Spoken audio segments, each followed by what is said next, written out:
Welcome listeners to the Conspiracy Breakdown podcast, where in the next 3 episodes, we'll be taking a dive into the mysterious case of Dyatlov Pass. I'm your host, Aria, and with me for this breakdown are my 2 co-hosts, Abby and Jasmine. Without further ado, let's get into this case and attempt to crack open the truth behind it. So, this case surrounds the disappearance of 8 men and 2 women. But what sets it aside from the hundreds of missing people's cases each year in the Soviet Union is the mystery behind it. Despite questionable and even disturbing details of the investigation regarding the actions of the members before they died, and their bodies after the fact, the government still refuses to acknowledge the foul play clearly associated with their deaths. And, of course, this led to the hypothesis of many intrigued and doubting the supposed natural deaths the hikers were dealt. From this, as all mysteries thrust into the public eye seemed to progress, conspiracy theories arose. Some believe it's the fault of government testing of weapons and frequencies, while others debate the presence of the supernatural. But for now, let's follow the events leading up to their deaths. A train arrived at a station in the northern province of Sverdlovsk Oblast, in a small town by the name of Ivdel. At this time of year, not unlike many of the other months, Russia was frozen over by a thick white layer of snow. The mountain in the region, Gora Otorten, rose above the clouds, which cloaked its peak in a veil of white fog in the distance. This is where Igor Dyatlov and his team would begin their journey. The skiers would have to go by truck to get closer, leading them into Vizay, a lorry village where they would purchase food in preparation for the expedition. This was the early morning of January 25th, 1959. Igor Dyatlov was in his early 20s and was a radio engineering student at the Ural Federal University. From his experience in hiking, being a grade 2 hiker with ski tour experience, he quickly learnt that what always came with the beauty of the places he traversed was an unavoidable danger.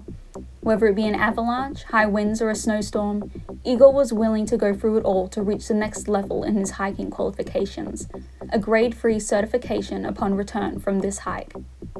Igor's expedition was only in its planning stages a few days prior to their arrival on the 23rd of January. He would approach Gora Otorten from the north, trekking through a wooded valley before reaching a long stretch of the snowy hike, and pass through 7 points in a group of 10 other skilled skiers and hikers. The team consisted mostly of Igor's friends and colleagues from Ural, but also Semyon Zolotaryov, a professor at the university thrilled by the idea of the mission, just as Dyatlov. The icy breeze became more intense as the group slowly scaled the mountain on the first leg of the hike. Yuri Yudin opted on returning home not too far into the expedition, fevered by the cold and uncertain of his capabilities on the treacherous mission with a congenital heart defect and other ailments. Dyatlov almost began to doubt himself, but quickly recollected the efforts that he went into planning for the hike. He had telegrammed a sports club he attended, and even went as far as to inform the Sverdlovsk City Route Commission that he was conducting the expedition before the fact, and likely wouldn't be back for a couple of days. Satisfied with this notion, he and the rest of his group, bar one member, would gallantly continue up the steep icy mountain slopes. As far as he knew, they had nothing to worry about. That is, until they inevitably did. As impending nightfall grew closer, the group hastily set up camp. Unexpectedly cold temperatures brought in by a storm had presented another challenge for the 10 hikers. The students would experience temperatures of below 25 to 30 degrees Celsius. Even with the amount of preparation that went into their venture, nothing could be done but to seek out shelter and simply stay put while the snowstorm eventually ceased. Now, this is where the story gets interesting. Not much is known about the events that preceded the storm, but the aftermath. That's where this whole situation takes a dark turn. On the 26th of February, the group's campsite was found. A search party was called in which the mountain was scoured endlessly for the bodies of the skiers after the team hadn't returned in weeks. Their families had already inferred the worst. Their loved ones were to be found dead, the flesh still clinging to the bones and the fearful expression still readable on each of their faces as their bodies remained preserved by the freezing temperatures.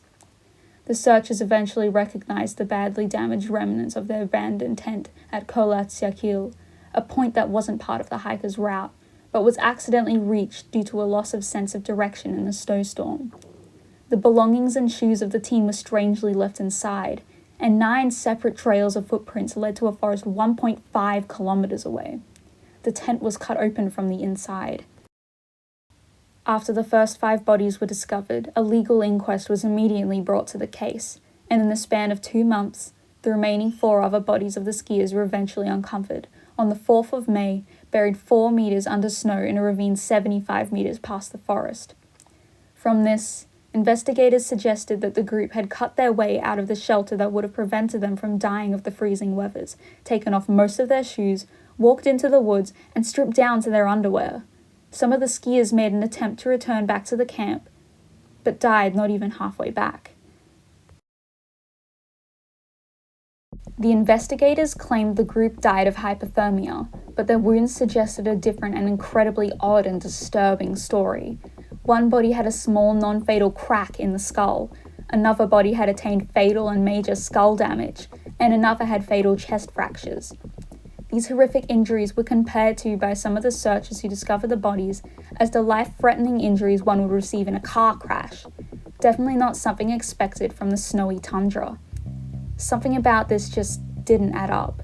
One of the women of the group was missing her tongue, eyes, and lips, as well as a piece of skull and facial tissue. A man was missing his eyes, and another his eyebrows. So the question stands, why and how did they die? And what are they not telling us? Stick around as we go into the many scientific theories that have made an effort to prove away the truly unexplained nature of this case on the next episode of Dyatlov Pass Conspiracy Breakdown.